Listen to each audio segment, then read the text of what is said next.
हम सभी के मन में कभी कभी ना कभी ये बात तो आती ही है कि भगवान जो कुछ भी हमारे या दूसरे के साथ करता है वो हर बार सही नहीं होता।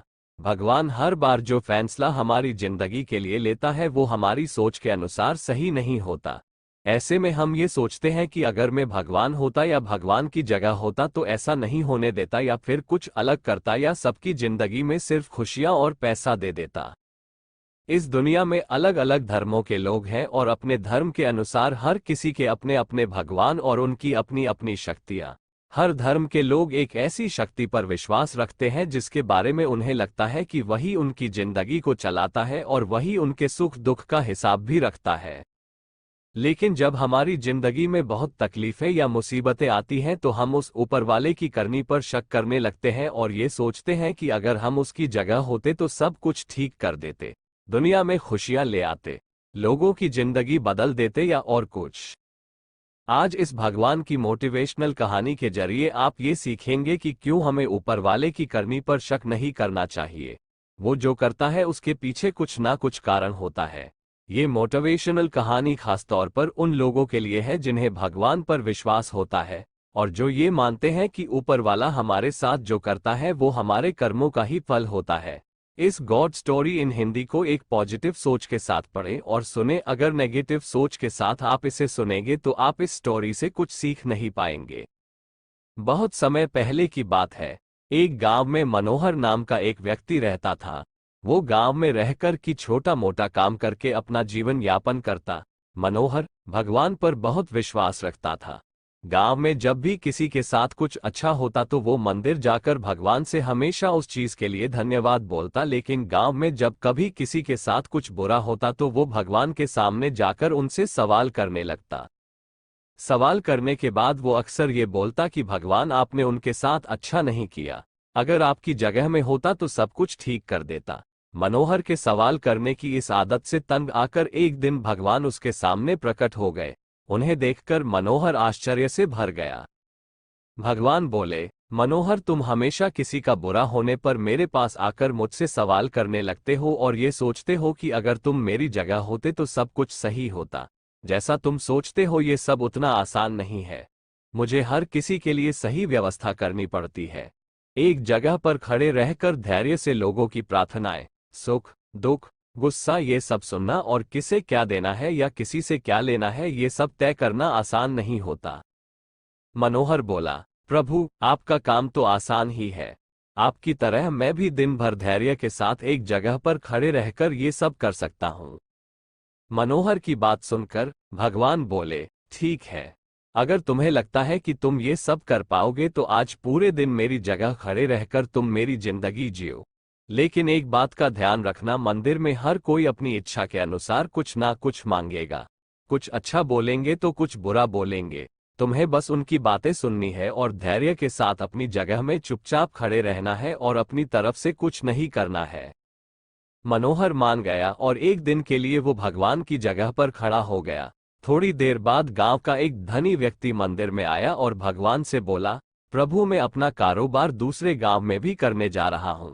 आप मुझ पर अपना आशीर्वाद बनाए रखना। प्रार्थना पूरी करने के बाद जब वो धनी व्यक्ति भगवान के पैर छूने के लिए नीचे झुका तो उसकी जेब से पैसों की एक गड्डी गिर गई। उसने उस पर ध्यान नहीं दिया और चला गया। भगवान की जगह पर खड़ा मनोहर ये सब देख रहा था और उसने सोचा कि उसे पैसे गिरने की बात बता देनी चाहिए, लेकिन शर्त के अनुसार उसने ऐसा करना उचित नहीं समझा।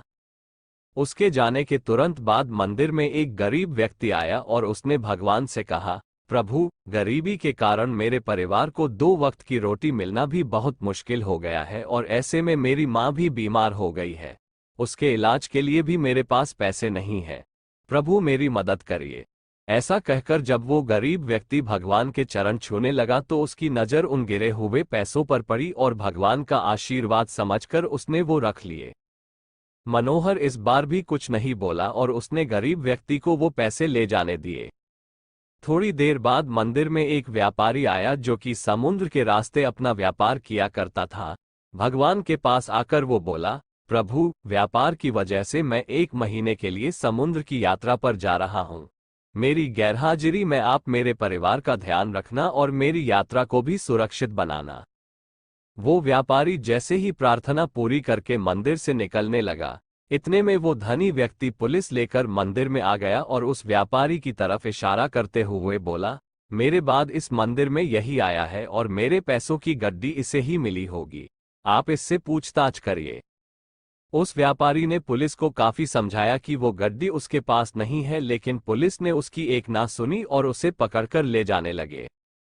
भगवान बने मनोहर से ये सब देखा नहीं गया, क्योंकि उसकी आंखों के सामने अन्याय हो रहा था और वो सोचने लगा कि अगर अब मैं कुछ नहीं बोला तो एक बेकसूर व्यक्ति को सजा मिलेगी और जो कसूरवार है वो आराम की जिंदगी जिएगा। ऐसा सोचकर मनोहर बोल पड़ा और उसने सारी बात बता दी। पुलिस उस गरीब व्यक्ति के पास गई और उससे पैसे लाकर उस धनी सेठ को दे दिए। व्यापारी को छोड़ दिया और वो समुद्र की यात्रा में निकल गया।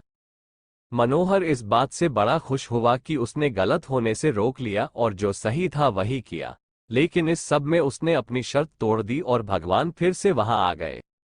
भगवान को सामने देख मनोहर ने गर्व के साथ उन्हें सब कुछ बताया। मनोहर की बात सुनकर भगवान बोले, आज तुमने अपनी चुप्पी तोड़कर मेरी सारी योजना को बर्बाद कर दिया। तुम्हें नहीं पता कि उस धनी व्यक्ति ने गलत कामों से बहुत धन कमाया है। यदि उसमें से थोड़ा धन उस गरीब की मदद में लग जाता तो उस धनी व्यक्ति के पाप कम होते।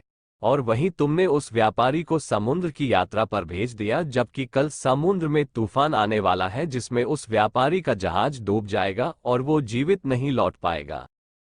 अगर पुलिस उसे ले जाती तो वो समुद्र यात्रा में नहीं जा पाता और उसकी जान बच जाती। वहीं दूसरी तरफ वो गरीब व्यक्ति उन पैसों से अपनी मां का इलाज करा लेता, लेकिन अब वो जेल में बंद, जिसकी वजह से उसकी मां का इलाज नहीं हो पाएगा और वो दुनिया से चल बसेगी।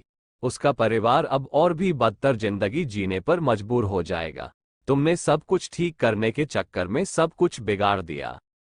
ये सब सुनकर मनोहर को एहसास हो गया कि जो भी ऊपर वाला करता है उसमें किसी ना किसी का भला ही होता है और दूसरों के लिए एक सीख होती है।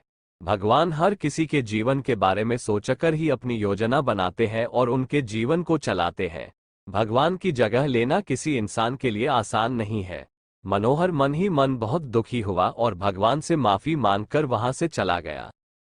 सीख जो हमें इस भगवान की प्रेरणादायक कहानी से मिलती है, ये कहानी हमें सिखाती है कि हमें कभी ऊपर वाले के किए पर शक नहीं करना चाहिए। वो जो भी करता है उसके पीछे कुछ ना कुछ वजह होती है। जब भी हमारे संग कुछ बुरा होता है तो हम ऊपर वाले को